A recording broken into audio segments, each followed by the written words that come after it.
That pit in your stomach after divorce isn't about the house, the cars, and not seeing the kids again. It's about much more. It's about something that lies deep inside. And today, I'm going to share with you what that is and some questions to ask yourself to navigate the process, to move forward past this, to grow, to rebuild, to become stronger. But first, I want you to check out the link below for the 7-day course on how to rebuild yourself. If you're not into doing the work in a collective group or one-on-one, there's an option for you to, if you're stuck in the fog of divorce, to rebuild by yourself. So check out the link below. We'll dive back into the content here and touch on those deeper emotions that aren't just about the house, the material things, the things that we lose in divorce.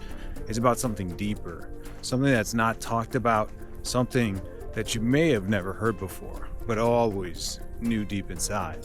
So today we're going to talk about our inner self.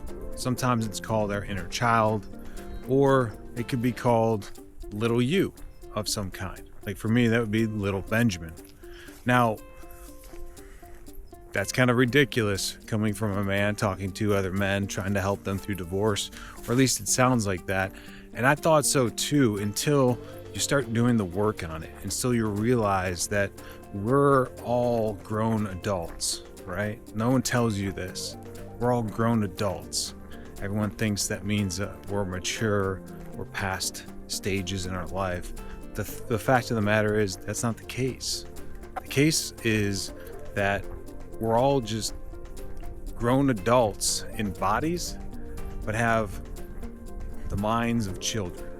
We are built off of those crucial moments in our childhood, those moments where there was challenges, those moments where there were hardships, the good and the bad, actually. So it's not just one certain aspect of our childhood, a negative side possibly. It's also about the positive side. We're positively reinforced to do certain things. We're taught to act and think in certain ways. And it all adds up to the person that we are on the day-to-day. The fun thing is we don't think about all that work that went into creating us, right? All these memories, all these experiences, all these good and bad things, until, typically we have a large experience in our life like divorce, when we have the opportunity to reset, right? Where roles and responsibilities are kind of ripped away. And we can look at that as a curse. We can look at that in a negative sense. But we also can look at it as a positive. It gives us the option to be reflective, to understand more about ourselves, how we show up in the world, how we show up in nature. And so it's really a gift. Divorce is a gift. And if you're not concerned too much, well, if you're overly concerned about losing all that stuff, what you don't realize is you're going to get over it.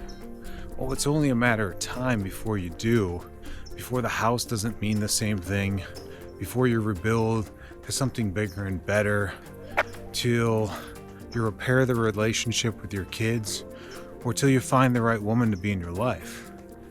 We lose that lens, the ability to zoom out in that area when we are in the thick of things. But the special thing about YouTube and the world is we have access to people that have been there before. We have the willingness to record and share those moments so that we can help someone else through that process, so that they don't have to go through the same pain. And that's what this is all about. So today, if you're in that place where you're open to that idea of talking about your inner child, your inner self, and you're open to the idea of doing work on yourself, well, then you're in the right place. What I want you to do is I want you to ask yourself some questions here that will help guide you to the direction of where you need to work on your inner child. And so, number one, ask yourself, do you feel worthy of love? Many men that get into divorce, they kind of see themselves as tainted goods. They see themselves as, wasted, more or less. They've invested all this time and energy into a marriage. It failed. They are now failures, and that no one will ever love them again. So I'm here to tell you that's not the case. You will be loved again. There's plenty of women out there that will desire you, that will have interest in you. I will encourage you that they won't feel that way if you're just sitting on the couch. So, we talk about that here on this channel too, about getting active, eating right, mindset, mentality, all that is big factors here. And it comes from the inner work that you can do on your younger self, right? Those memories that we have from childhood that still plague us. And one of those could be you feel unworthy of love. Maybe you attached feeling worthy of love to your wife or your soon-to-be ex-wife or your current ex-wife. And that's okay. That's totally understandable. The important fact here is to realize that you are worthy of love, but it has to start with you first. All right? And we'll talk more about that. But for now, we're going to move on to the next question. We're going to say, do you feel good enough? Like, are you worthy of love, almost a sense? Like, are you valuing yourself? Do you think others value you? Do you look at yourself now that you've gone through divorce or experiencing divorce and say, no, you're not good enough? And divorce is a sign of it. You're just not up to par. Maybe it's a personal invitation. Maybe you're saying that you never were good enough. Whatever story you're telling yourself, you got to realize here, the stories that we tell ourselves are often the most powerful ones. And so in divorce, we tell ourselves some pretty horrible stories as men. We typically will numb the pain. We'll chase vices, whether it's women, whether it's booze, whether it's drugs, whatever it could be. We'll chase those to try to numb the pain of not feeling loved or not feeling good enough, or possibly what many feel is left behind. And left behind is another area here, the third area that I wanted to talk about here today, about what you may be experiencing in your inner child. Here's the interesting thing too, is this could be a combination of feeling not loved or not worthy or fearing left behind. That can come from your childhood, a childhood experience where maybe you got left behind at the mall one day. Maybe you were forgotten about after recess or after school one day. And that can be a really hard space. I'm not taking away from those experiences. But those experiences can leave us this fear of being left behind again. And so part of the work is exploring those experiences, those memories, that past, and going from there. But the first step is often awareness of the issue itself. So maybe you're not in that space. Maybe you don't have that to worry about, but maybe you do. And there's no shame in it here. We all have.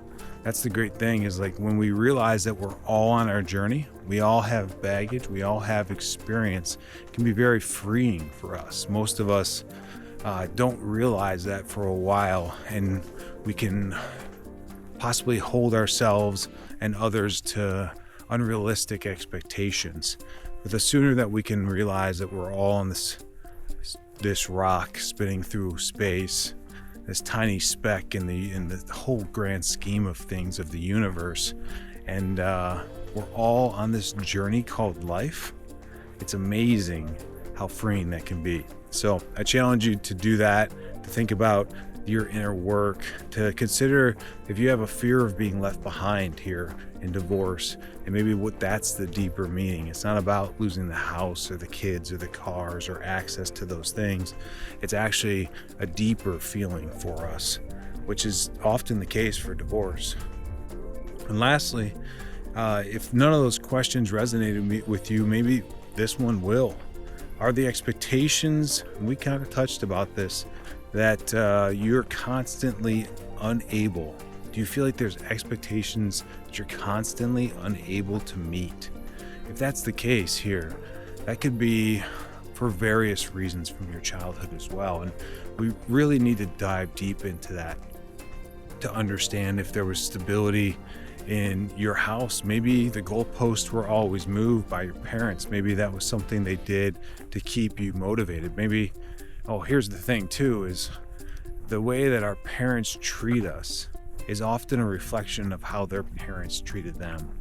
Another big step you'll learn in this journey is that we know love the way that we experienced love, meaning we know love the way our parents loved us. And here's the thing, we pass the way that our parents loved us onto our children. Another powerful lesson here in divorce. And that is because we know no other way. We know no other way. I'm sure if you're a parent and you're going through divorce here, you've said things and you've stopped yourself mid-sentence or realized while speaking that you sounded just like your parents, whether it was your mother or your father, maybe even your grandparents. And that's a pretty amazing feeling, but a deep reflection on the truth that we know love the way that we experience love. So with all that being said, if you answered yes to any of these questions, it's a big sign that there's inner work to do on your inner self, your inner child, your little you. And there's nothing wrong with that. Nothing wrong with that at all. Matter of fact, you'll be a stronger man. You'll be more resilient. You'll be more confident. And you'll be able to handle more on your plate if you do that inner work on yourself. The option's yours. I'm not going to pressure you here. I am going to encourage you, but the choice comes down to you.